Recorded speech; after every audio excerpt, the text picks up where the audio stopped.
Okay, so good morning, beautiful YouTube family. I'm so excited to have my best friend of 46 years on this episode of Meema&Gigi'sPlace. Do you want to say hi, Vanessa? Hi, everybody. Happy to be here. Yeah.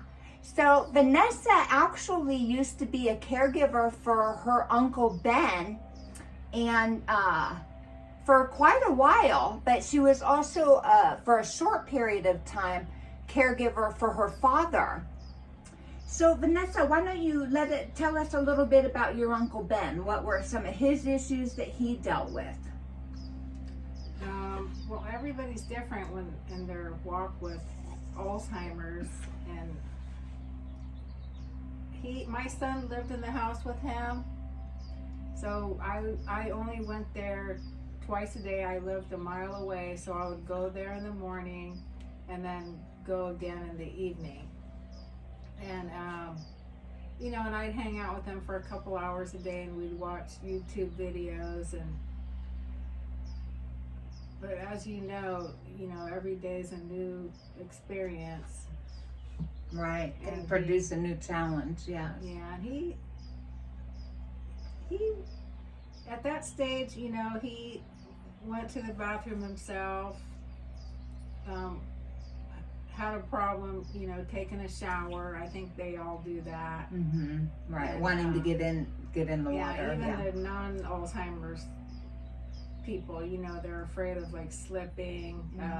You know what I mean? I do, absolutely. Sometimes they're tired. It's kind of like a chore to, get in there and dry yourself off after and all that. So that was the difficult part, because I was worrying about his skin a lot. Right. But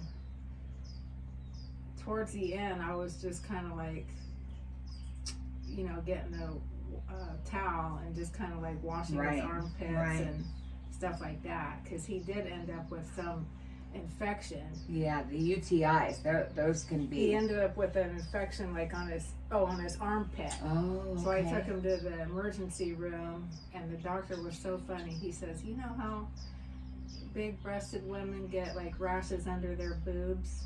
The same thing with armpits." And I'm like, "Oh, okay, that's easy."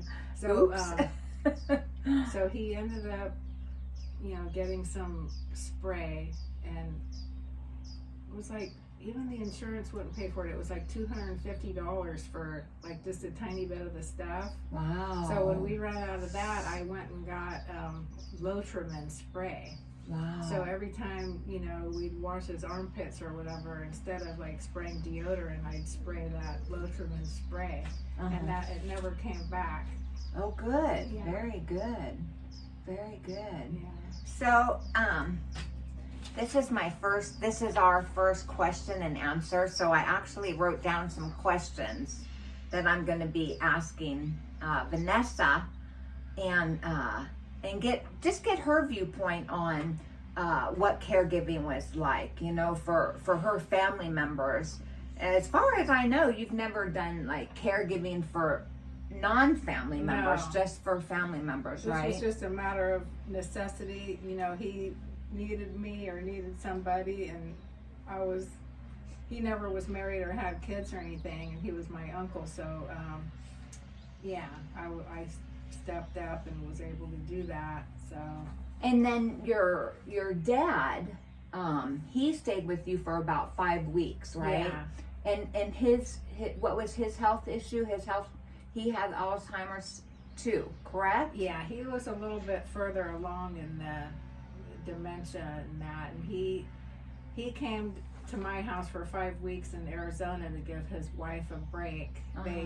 They're from Oregon, and she was just having caretaker burnout, being with him 24/7, and he was difficult, and she was the type of person, like, she had no patience with him at all, and she was it was hard on, like, I don't appreciate, sometimes she was real snappy with my dad, but I get it, because that's called caretaker burnout. And so I took him for 5 weeks to pretty much give her a break. But when he came to, actually I flew there, was there for a couple of weeks, and he seemed fine. We were watching movies, praying, telling stories. It was nice. And then it wasn't until he really declined when I took him back to my house, because the change from not knowing where he was when he woke up in the morning freaked him out so bad. Yeah. He was knocking on my door at 4 a.m. saying, "Where am I?" Yeah. And it was real scary. I remember having conversations with you on the phone that you would get up and in the morning and you would go out, and he would just be standing in the living room just looking around, so bewildered, and that you had such a hard time, you felt so bad for him, that he would be so confused and not know where he is. So, caregiver burnout, you bring up a very good concern, because, we give and we give, like your dad's wife, and we have to take care of ourselves. We can't, it's like that old saying, when you're in an airplane, if it's going down, you have to take the oxygen mask, and you have to take the oxygen first before you can help somebody else. So if we're not replenishing ourselves, if we're not getting up and having our quiet time in the morning, which my mom sleeps until about 8 or 8:30, and I get up around 6 or 6:30, a little bit earlier now since the sun's coming up earlier, but I have that time in the morning to, gather my thoughts and to, prep for my day. Psych yourself out for the day and recoup everything and make your plans. Absolutely. But I think it even goes a step further than that. Those are good things. Those are spiritual. The morning's such a spiritual time, isn't it? I agree, Vanessa. I love that. Absolutely. Morning. Absolutely. So refresh yourself. I was trying to get up before my dad, but he was up at 4 a.m. That's pretty early. But Ben, he was pretty good. If I didn't show up there by 8, he was already calling me. But he liked to sleep in too, so he was pretty easy. I mean, I don't really remember what stage he was. Maybe stage. I mean, he wasn't bedridden until the end because he broke his hip. But he did like to sleep. But I noticed the decline when he was sleeping like a lot more. There's a bug that's trying to land on my face. I'm sorry, Vanessa. And I think his sleeping a lot more made him weaker, and that resulted in him maybe being dizzy, and that's why he ended up falling. Right. Right. So I think exercise, like keep moving, is important. Yes. And sometimes if it's a winter month or if it's too hot outside, it's that can get in the way of exercising. But I think if people could figure out other ways to exercise, to keep them strong, that could help contribute to them not falling. Like Right.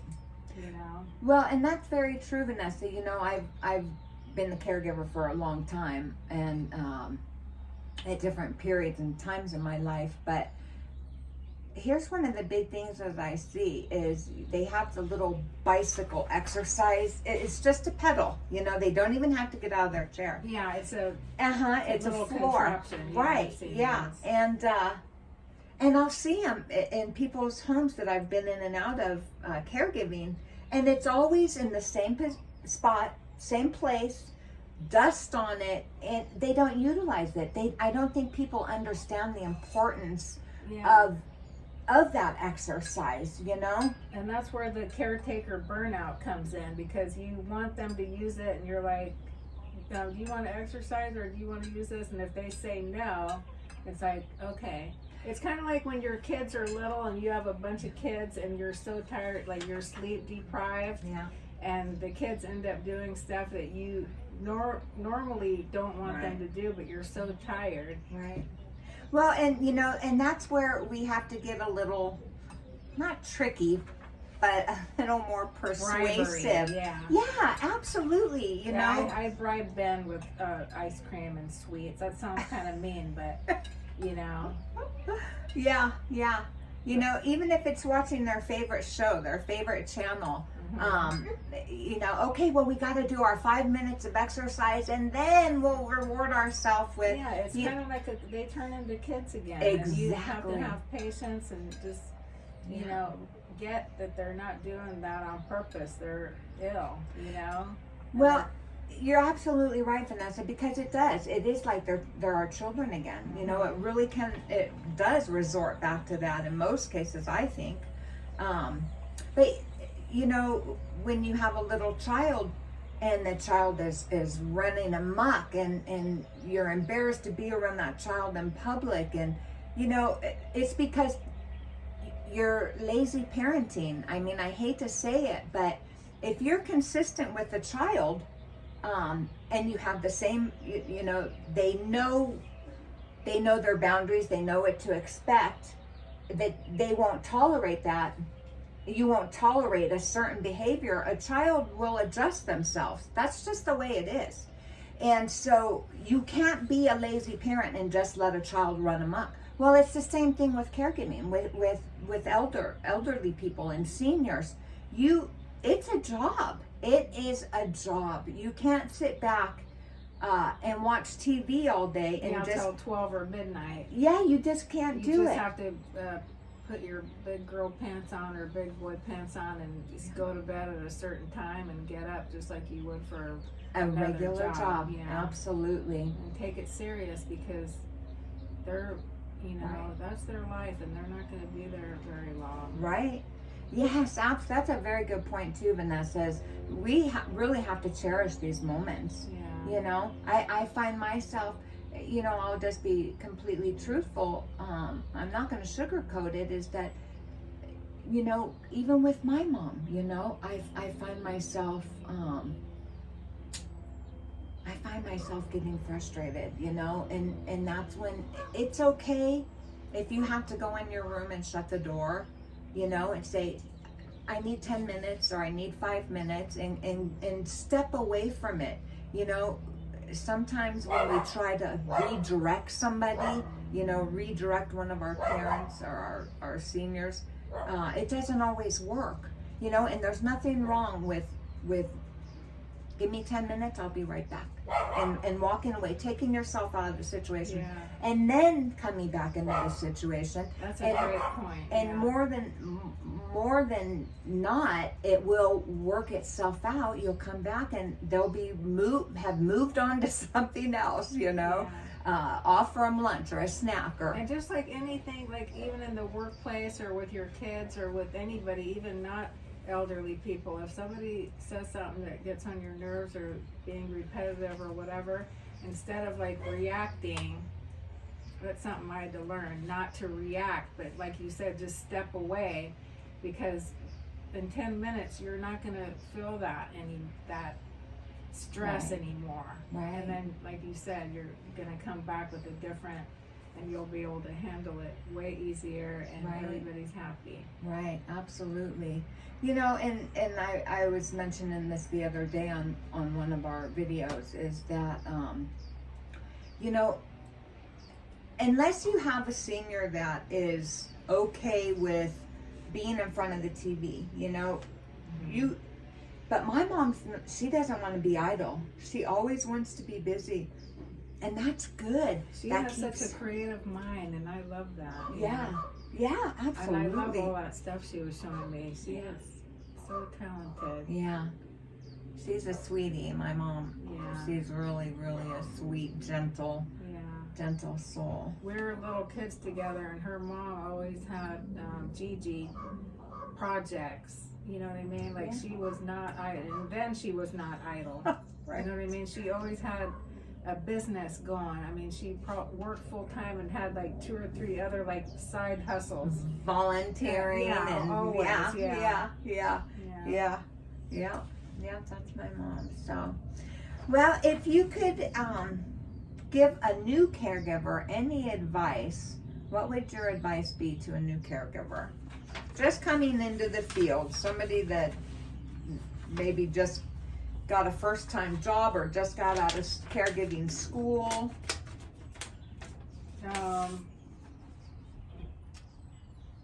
You know, some people are just born with that natural, you know, caretaking, like want to like nurture people and stuff, but you know, try to keep them independent, like you said.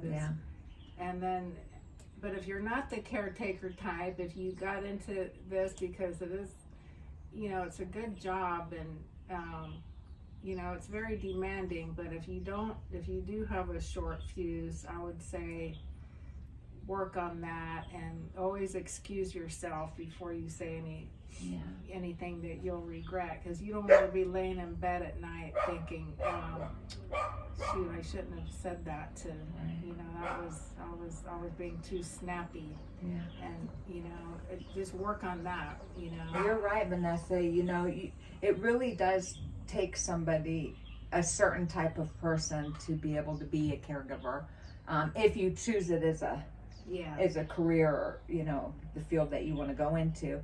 But if it just falls in your lap, and it's a family member that you have to take care of. You may not have a choice. It could be your loved one and nobody else is willing, and you know, to put your loved one in a home. Some are costing $10,000 a month, and not everybody, you know, had insurance for that or put away money for that, and nobody wants to chip in. You may not have a choice, right? You know, right. And you may want to. That person may have been there for your whole life, and you may love every second of that and cherish, and that's the way it should be. But it's still going to be a job, and no matter how much you love the person, it's still going to be, it could get difficult. Right. Yeah. So again, I'm going to reiterate that self-care, you cannot pour out everything in you into that person. You have to take care of yourself at the same time as you're taking care of them. So make sure you have times for walks, you know, get out, enjoy nature, the solitude, quiet, you know, go get a massage. They have where I go, they have the foot massage, but they actually do a whole body, you know, they focus more on the feet, and it's not that expensive, you know, it's really not. And boy, that'll relieve so much stress. Go get a pedicure, go get your hair done. You have to take care of yourself in order to take care of others. It's the same, again, as when you had children. You're at home with the children all day, and you have to have that go out with adults, or go out with, you know, your spouse. You know how they have kiddie daycare at the gyms? They should have adult daycare, so you can go to the gym and then your loved ones could sit in there and do puzzles and stuff. Well, and that's kind of like I have with Jeanette that comes over, you know. You're absolutely right, and they do have that. So, you know, they have a lot at senior centers. Look in your community and find out what they have. Yeah, and I think they're going to come up with a lot more stuff like that, because I guess I did hear this, or I watched a video, and I guess it's really a thing. There's more elderlies than there are children being born these days. I believe it. So instead of like daycares for kids all over the place, all these adult daycares will be popping up everywhere. Right, right. So it's important to take care of yourself, as well as your loved one, who you're caring for. And how you're getting her involved in the videos and stuff. She loves that, and it's fun, and you're loving it, and it's something that you're doing together, and it keeps her mind going. And right. Yeah. I think that's great. Yeah.